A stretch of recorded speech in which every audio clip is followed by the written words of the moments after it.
Hello दोस्तों, नए video में आप सभी का स्वागत है। मैं लक्ष्मण आप सभी के लिए लेकर आया हूं साइंस के इम्पोर्टेंट क्वेश्चन जो कई एग्ज़ाम में आ चुके हैं और आने वाले भी हैं। तो वीडियो को अंत तक ज़रूर देखें और वीडियो को लाइक और शेयर ज़रूर करें। चैनल को सब्सक्राइब कर लें और बेल आइकन को ऑल पर सेट कर लें ताकि जब भी वीडियो अपलोड हो आपको नोटिफिकेशन मिलती रहे। तो आइए शुरू करते हैं आज का पहला प्रश्न। तो आज का पहला प्रश्न है, कोशिका की खोज किसने की थी। पहला प्रश्न है गाइस, कोशिका की खोज किसने की थी। पहला ऑप्शन है Robert Hooke, option B Robert Brown, Camillo या फिर अरस्तु। तो किसने खोज किया था गाइस, तो इसमें से सही आंसर हो जाएगा रॉबर्ट हुक। तो रॉबर्ट हुक एक वैज्ञानिक हैं जिन्होंने कोशिका का खोज किया था। अगला प्रश्न है गाइस, कोशिका के मुख्य भाग क्या हैं। कोशिका के मुख्य भाग क्या हैं। इसमें पहला ऑप्शन है कोशिका भित्ति, दूसरा है कोशिका झिल्ली, सी ऑप्शन है साइटोप्लाज्म और डी है नाभिक या इनमें से सभी। तो एक कोशिका के मुख्य भाग क्या हैं, इनमें से सभी। तो सही आंसर क्या हो जाएगा, डी नंबर, इनमें से सभी। क्योंकि कोशिका का मुख्य भाग क्या क्या होते हैं, कोशिका भित्ति भी है, कोशिका झिल्ली भी है और साइटोप्लाज्मा भी है। और उसके अंदर क्या मिलता है, नाभिक, जिसको केंद्रक बोलते हैं, न्यूक्लियस भी बोलते हैं, न्यूक्लियस। अगला प्रश्न है गाइस, साइटोप्लाज्मा में क्या क्या पाया जाता है। साइटोप्लाज्मा में क्या क्या पाया जाता है।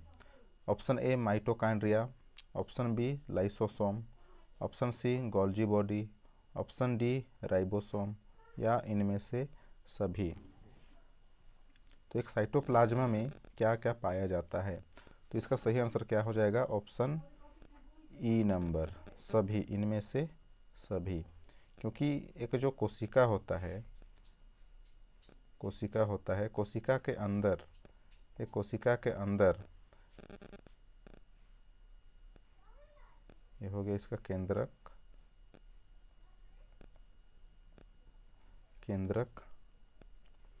और इसके चारों ओर कोशिकांग पाए जाते हैं, माइटोकॉन्ड्रिया। उसी प्रकार से गोल्जी, इस तरीके से। इसके बाद लाइसोसोम भी पाए जाते हैं और छोटे छोटे बूंद बूंद जैसे जो दिख रहे हैं वो क्या हैं, राइबोसोम। और यहाँ पर केंद्रक से लगा हुआ पाया जाता है एंडोप्लाज्मिक रेटिकुलम, इस प्रकार से। और इसके ऊपरी परत पर, इसके परत पर क्या लगे होते हैं, राइबोसोम। तो ये जो कोशिका द्रव्य को ही साइटोप्लाज्मा बोला जाता है। और इसी साइटोप्लाज्मा में क्या क्या मिल रहे हैं, आपके माइटोकॉन्ड्रिया भी मिल रहे हैं और लाइसोसोम भी मिल रहे हैं, साथ ही साथ गोल्जी बॉडी भी मिल रहा है और राइबोसोम भी मिल रहे हैं। तो इसका सही आंसर क्या हो जाएगा, ऑप्शन ई, इनमें से सभी। तो हमारा अगला जो प्रश्न है, कोशिका झिल्ली का मुख्य कार्य क्या है। मुख्य कार्य को पूछा है, तो उसका उत्तर क्या हो जाएगा, पदार्थों के चयनात्मक प्रवेश और निकास में नियंत्रित करना। क्वेश्चन अच्छा है और उत्तर भी बहुत अच्छा दिया हुआ है गाइस, कि पदार्थों के चयनात्मक प्रवेश और निकास को नियंत्रित करता है। तो चयनात्मक प्रवेश का मतलब क्या हो जाएगा, जैसे मान के चलिए एक कोशिका है, एक कोशिका, ठीक है। तो उसके अंदर क्या मिलता है, उसके अंदर मिलता है कोशिका झिल्ली। एक मिनट गैस, इसके अंदर क्या मिलता है, कोशिका झिल्ली। मान लेते हैं ये हो गया सेल वॉल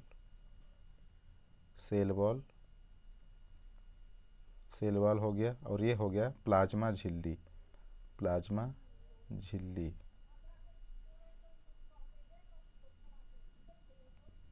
प्लाज्मा मेम्ब्रेन या प्लाज्मा झिल्ली, ठीक है। तो इसके अंदर बहुत सारे कोशिकांग होते हैं, आप सभी को पता होगा, कोशिकांग होते हैं और कई प्रकार के मॉलिक्यूल्स होते हैं, द्रव पदार्थ पाए जाते हैं इसके अंदर।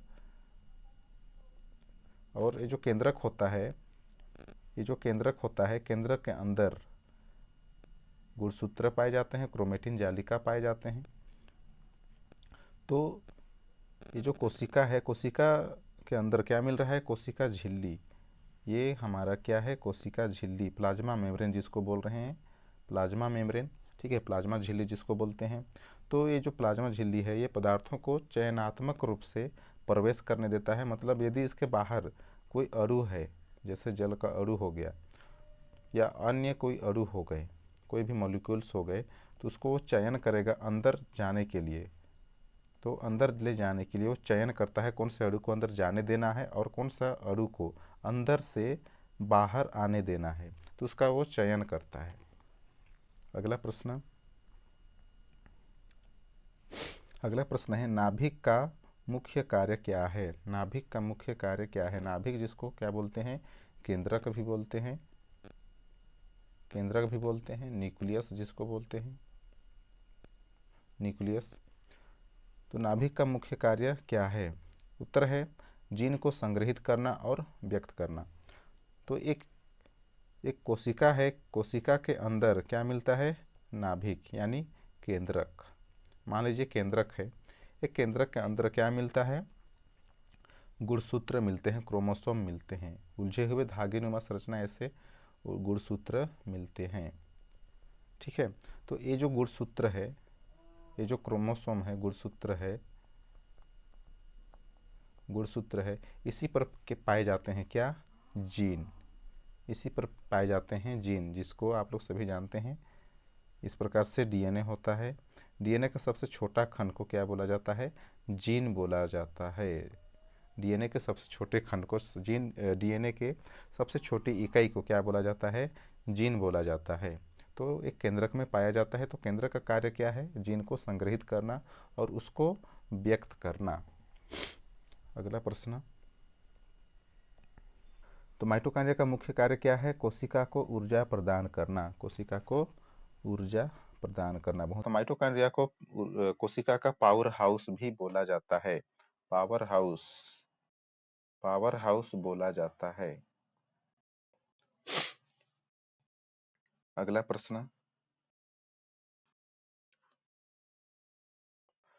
अगला प्रश्न है गाइस, लाइसोसोम का मुख्य कार्य क्या है? लाइसोसोम का मुख्य कार्य क्या है? तो उत्तर है कोशिका के अंदरूनी पदार्थों को पचाना, कोशिका के अंदरूनी पदार्थों को पचाना। तो लाइसोसोम क्या करता है? अपने ही कोशिका के अंदर, अपने ही कोशिका के अंदर, अपने ही कोशिका के अंदर ये जो लाइसोसोम है, जैसे माइटोकॉन्ड्रिया है, यदि माइटोकॉन्ड्रिया किसी प्रकार से डैमेज हो जाए, काम करना बंद कर दे, तो ये लाइसोसोम क्या करता है? उसको पचा देता है। लाइसोसोम क्या करता है? उसको पचा देता है, पाचन कर देता है। अगला प्रश्न, अगला प्रश्न है गोल्जी बॉडी का मुख्य कार्य क्या है? गोल्जी बॉडी का मुख्य कार्य क्या है? तो गोल्जी बॉडी का मुख्य कार्य क्या है? उत्तर है प्रोटीन और लिपिड्स को संसाधित करना, प्रोटीन और लिपिड्स को संसाधित करना, यानी कि प्रोटीन और लिपिड्स को एक तरह से बॉन्डिंग करता है, बाइंड करके रखता है और इसको एक स्थान से दूसरे स्थान में पहुंचाने का कार्य करता है। अगला प्रश्न, अगला प्रश्न है राइबोसोम का मुख्य कार्य क्या है? राइबोसोम का मुख्य कार्य क्या है? तो राइबोसोम का मुख्य कार्य क्या है? प्रोटीन संश्लेषण में मदद करना। तो प्रोटीन का निर्माण करता है, प्रोटीन का निर्माण करता है, इसलिए राइबोसोम को प्रोटीन की फैक्ट्री बोला जाता है, प्रोटीन की फैक्ट्री, प्रोटीन की फैक्ट्री। राइबोसोम को क्या बोला जाता है? प्रोटीन की फैक्ट्री भी बोला जाता है, क्योंकि ये प्रोटीन का संश्लेषण करता है, निर्माण करता है।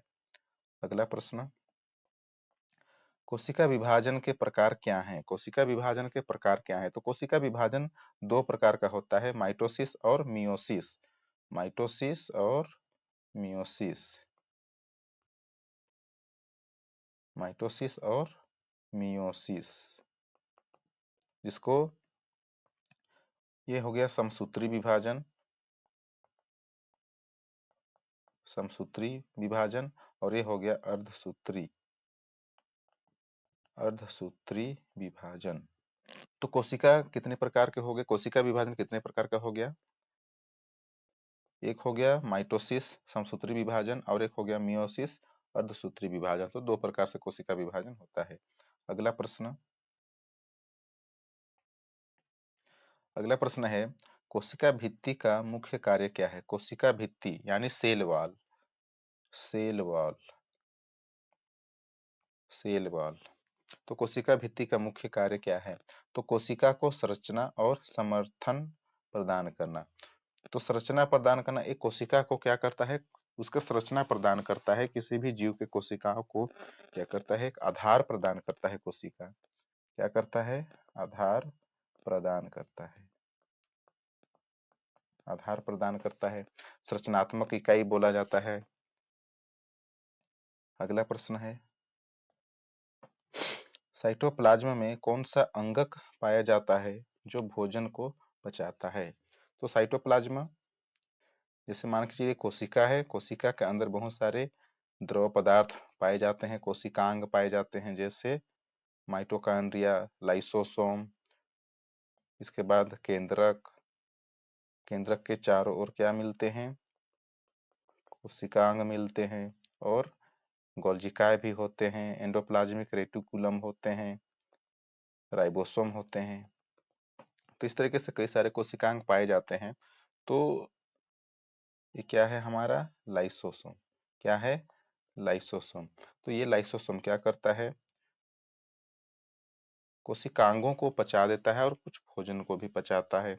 यदि कोई कोशिकांग कार्य करना बंद कर देता है तो उस कोशिकांग को ये क्या करता है? पचा देता है, पाचन कर देता है, पाचन कर देता है। अगला प्रश्न, अगला प्रश्न है, नाभिक में क्या संग्रहित होता है? नाभिक में क्या संग्रहित होता है? तो ये हमारा कोशिका, कोशिका के अंदर क्या मिलते हैं? केंद्रक मिलते हैं, नाभिक जिसको बोलते हैं। ये क्या है हमारा? नाभिक। क्या है? नाभिक, जिसको केंद्रक भी बोलते हैं, केंद्रक बोलते हैं। तो एक केंद्रक के अंदर क्या मिलता है? एक केंद्रक के अंदर क्या मिलते हैं? गुणसूत्र, जो जाल जैसे फैले होते हैं, उलझे होते हैं, जिसको क्रोमेटिन जाल भी बोला जाता है। तो इस क्रोमेटिन जाल में क्या मिलते हैं? डीएनए। क्या मिलते हैं? डीएनए। तो डीएनए का सबसे छोटा खंड क्या कहलाता है? जीन कहलाता है। अगला प्रश्न, तो माइटोकॉन्ड्रिया को क्या कहा जाता है? अगला प्रश्न है, माइटोकॉन्ड्रिया को क्या कहा जाता है? तो माइटोकॉन्ड्रिया को क्या कहा जाता है? आप सभी जानते हैं, माइटोकॉन्ड्रिया को क्या कहा जाता है? कोशिका का पावर हाउस कहा जाता है। क्या बोला जाता है? कोशिका का, कोशिका का पावर हाउस, पावर हाउस, ऊर्जा गृह बोला जाता है। अगला प्रश्न, अगला प्रश्न है, कोशिका विभाजन के दौरान क्या होता है? कोशिका विभाजन के दौरान क्या होता है? उत्तर है, नाभिक और साइटोप्लाज्म दोनों क्या होते हैं? विभाजित हो जाते हैं, विभाजित हो जाते हैं। तो इसको इस तरीके से समझते हैं दोस्तों। मान लीजिए एक एक कोशिका है, कोशिका के अंदर क्या मिलता है? केंद्रक। मान लीजिए केंद्रक है। अब इसमें क्या होना है? विभाजन। केंद्रक के चार ओर क्या मिल रहे हैं? कोशिका द्रव्य मिल रहे हैं, साइटोप्लाज्म मिल रहे हैं। ठीक है, तो ये हमारा क्या है? नाभिक है। बीच में क्या रहता है? नाभिक। और ये वाला भाग हमारा क्या है? साइटोप्लाज्म है। ठीक है, अब इसको आगे जाके क्या करना है?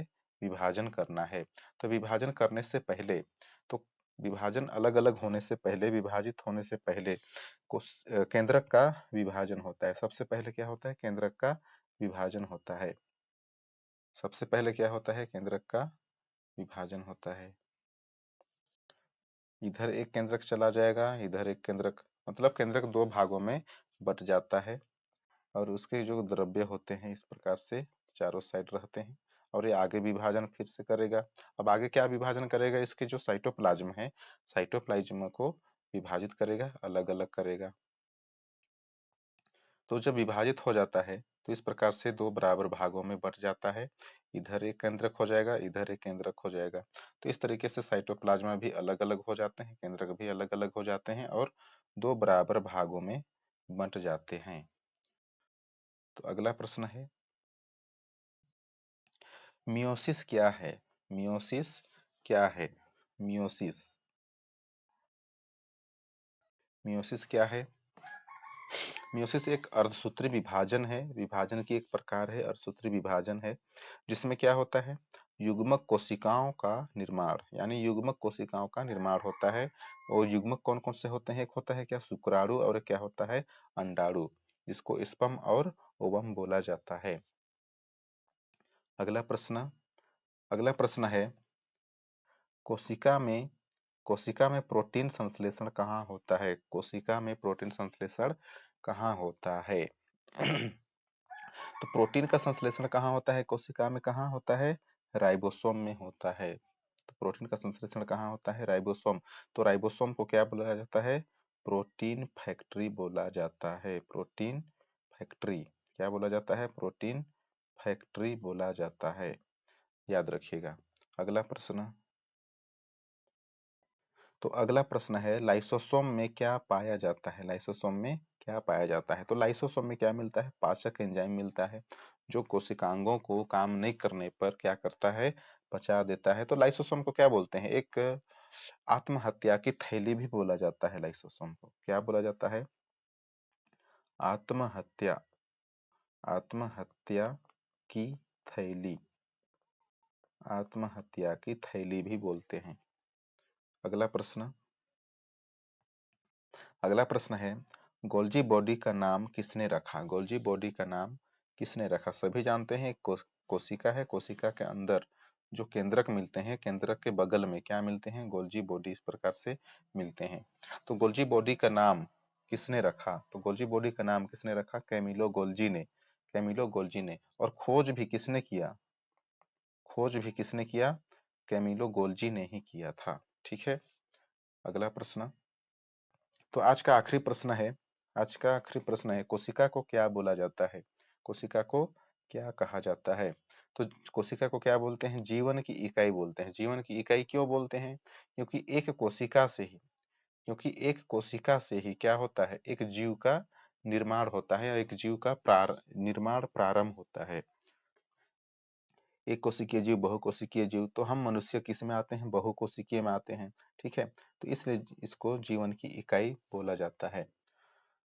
तो वीडियो को अंत तक देखने के लिए आप सभी का धन्यवाद। वीडियो अच्छा लगा होगा तो वीडियो को लाइक कर दीजिएगा, सब्सक्राइब कर दीजिएगा, और कमेंट जरूर करिएगा कौन सा पार्ट आपको अच्छा लगा।